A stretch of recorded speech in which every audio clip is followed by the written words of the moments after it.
Hey, what's up you guys? Yes, welcome back to another creepy video.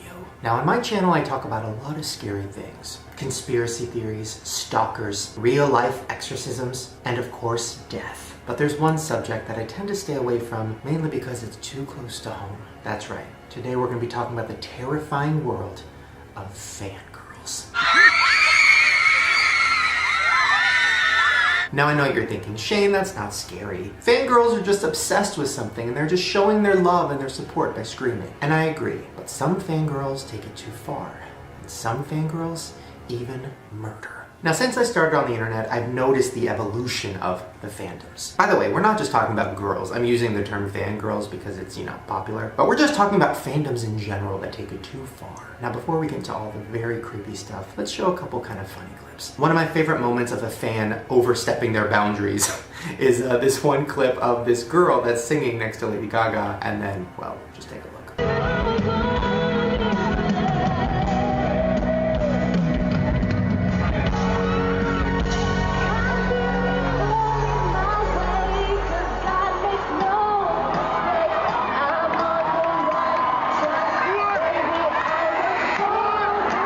And then of course there's also the girl who got Drake tattooed on her head. Yeah, that's real, not photoshopped. Then of course you have all the kids that are standing outside of Jake Paul's house, dabbing on the neighbors. Dab on them haters! Dab on them haters! Okay, dab on them, okay. Now all of those are kind of fun and silly, but now let's take one step further. Just check out this video of Britney Spears performing at her Vegas show when a fan gets on stage. Is something okay? What's going on? Okay, what's going on?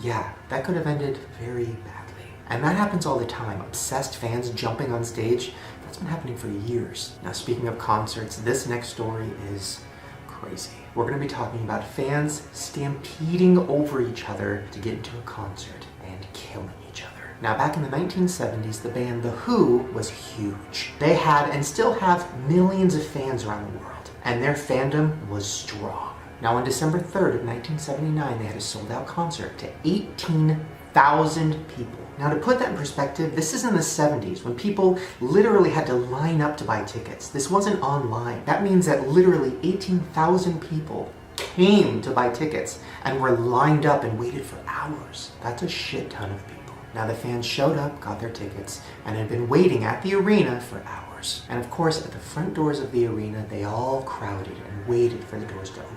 And then when it was time, only one pair of doors opened out of a whole bunch. And all of those thousands of fans were trying to squeeze through that one door. Now obviously that turned into a stampede and people were literally stomped to death. It was a sea of people, 12,000 people, very tightly compacted. Here's some more people talking about what it was like to be in that stampede. A few people passed out standing up. Then, you really start to panic. By the end of the night, 26 people were seriously injured and 11 people died. Some of the photos of people being carried away in ambulances and the amount of bodies that were spread out around the front of the arena were insane. Now this isn't the only time something like this has happened. In 1988, 30 people were seriously injured and 2 were killed in front of a Guns N' Roses concert. In the year 2009, people were trampled to death at a Pearl Jam concert in Denmark. And the list goes on. And with the way the fandom on the internet is growing, it's only a matter of time before something like this happens in VidCon. We all remember the Logan Paul situation. Oh my god, there he is! There he is! Look at him!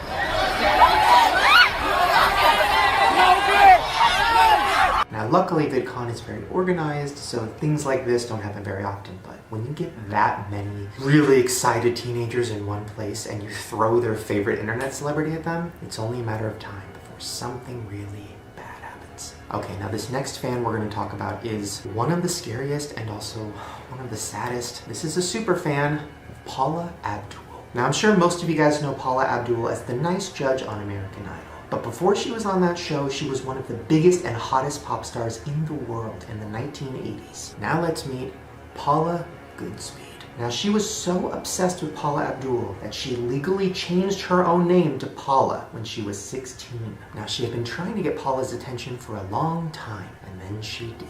Paula Goodspeed auditioned for American Idol. I'm Paula Goodspeed, and I'm from Los Angeles, California, and I'm a student.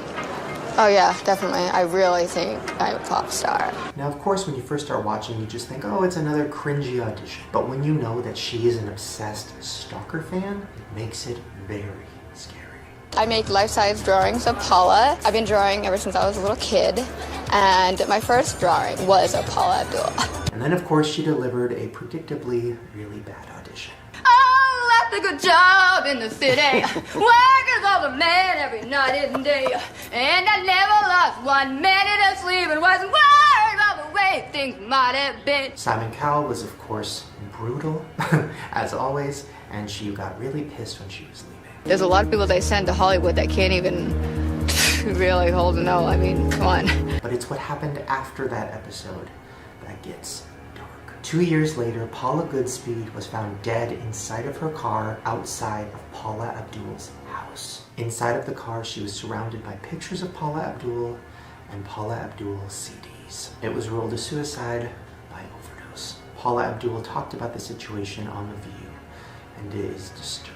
What people don't know is a few months prior, I was in New York, and she had attempted the same thing, and she was code blue apparently, and they were able to, in front of my house, she was in the backseat of a car, and they took her to the hospital, and she survived. She also revealed that Paula had been stalking her for a long time. She has been a stalker fan for about 17 years. And that proves to me even more, like, you might think somebody's just like eccentric and kind of crazy and obsessed with something, but it might be way darker than you've expected.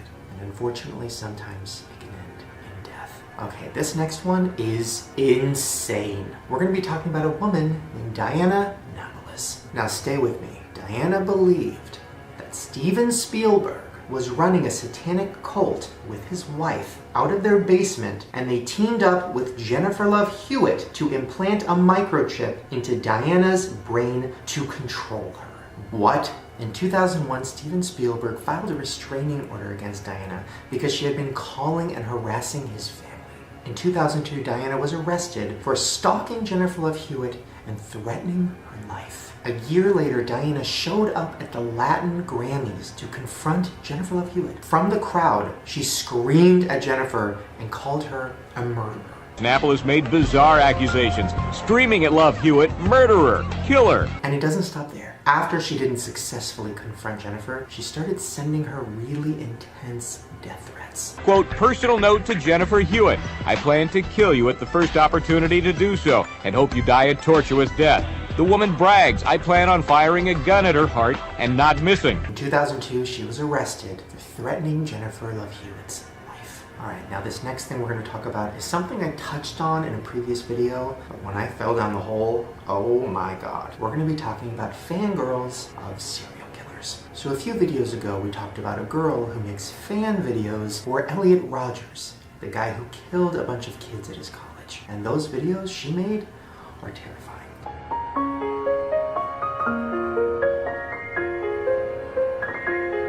This is not the first time that there's been fans of killers. So first, let me introduce you to one of the biggest serial killers of the 80s, the Night Stalker. His name was Richard Ramirez, and he would roam around Los Angeles, sneaking into houses, robbing people, raping elderly women, and then killing them, sometimes in front of their own children. He even claimed that he was the devil reborn. Now the scariest part about all of this is even after he was arrested and put on trial, he had groupies. He literally had women who were obsessed with him, knowing that he raped and killed other women. Now as he's on trial for some of the most gruesome murders ever, there are women standing outside of the courthouse wanting to have sex with him. Yeah, just listen to the groupies talk about him. Why were you in the courtroom today? I just wanted to see what he looked like. I think he's cute. Everyone makes him look so bad, you know, but I know that he's a nice person because I've met him and I know. Now, not only did he have groupies and fangirls, he also got married while he was in prison to a fan. Her name was Doreen, and she wasn't just a fan. She was a magazine editor. That's right, an actual smart woman with a good job is obsessed with a killer. How? I just want to say I'm ecstatically happy today and very, very proud to have married Richard and to be his wife. She literally said that she started to fall for him when she saw his mug shot. Earlier, she had told the Los Angeles Times that she became attracted to Ramirez the first time she saw his picture. Looking back, I see it was a turning point for me, she said. I saw something in his eyes, something that captivated me. I can't. But this is not something new. This has happened before. Remember Charles Manson, the guy we talked about previously in another video, who literally is insane? If I wanted to kill somebody, I'd take this book and beat you to death with it, and I wouldn't feel a thing. Meet his wife, Star. I am Charles Manson's wife. Wife? Are you married? We are technically, the paperwork hasn't gone through yet, but we already consider each other to be husband and wife. Yeah, she's in love and married to a crazy killer, and she doesn't see anything weird about that. Well, because I love him, and I've got half a brain that I can see that he is the one that knows what's going on. He's the one that is in the truth whenever nobody else is. Okay, so the last thing we're going to talk about is something that is extremely dark and very, very heartbreaking. We're going to be talking about the murder of Selena. I once again just want to say, and I always say this, but I do not mean any disrespect to any of the victims or the families of the victims or anybody that I'm talking about in these videos. I just find it very fascinating and I like kind of dark, twisted stuff. But I definitely had a moment like a year and a half ago when Christina Grimmie died because a crazy fan shot her, where I started questioning whether or not I should do these videos. But the more I thought about it, Christina was into this kind of stuff too, and I felt like she would want me to keep making these videos. So I'm not going to talk about her story because I won't be able to literally get through it without crying. But the story of Selena has a lot of similarities, and people have been talking about that for a while. In the 1990s, the singer Selena was one of the most famous singers in the world. Her fame was easily comparable to Selena Gomez. That's how famous she was. And she was on track to be one of the biggest stars of all time, until she was murdered by the president of her own fan club. Alright, now let's talk about the woman named Yolanda Saldivar. Now, Yolanda called Selena's father repeatedly, asking permission to start Selena a fan club in San Antonio. Eventually, her father accepted, and she became the fan club president. Now, over the years, Yolanda and Selena became extremely close. And according to Yolanda, Selena even began calling her Mom. She was like a cuddling bear, teddy bear, that she would allow you to love her. I told her that I loved her like a daughter. And she goes, you know, I give you that right. She would call me Mom on the phone. She called you Mom? Yeah, she says, hi Mom, how you doing? Now, Yolanda was getting extremely close with Selena's family until Selena's father found out something suspicious. He found out that Yolanda had been embezzling money from the fan club and from Selena boutiques that Yolanda was the manager of. Well, he told his daughter Selena about this, and Selena and him had to confront her. My last words with her was that I was going to go to the police to see what we could do, to charge her with something. She was stealing money. Now, Selena's father says that the same day they confronted her, Yolanda left. And when she left town, she took Selena's business records. A few weeks later, Yolanda reached out to Selena and wanted to meet her alone at a motel to talk. And Selena agreed. The two women argued, and suddenly there was a gunshot.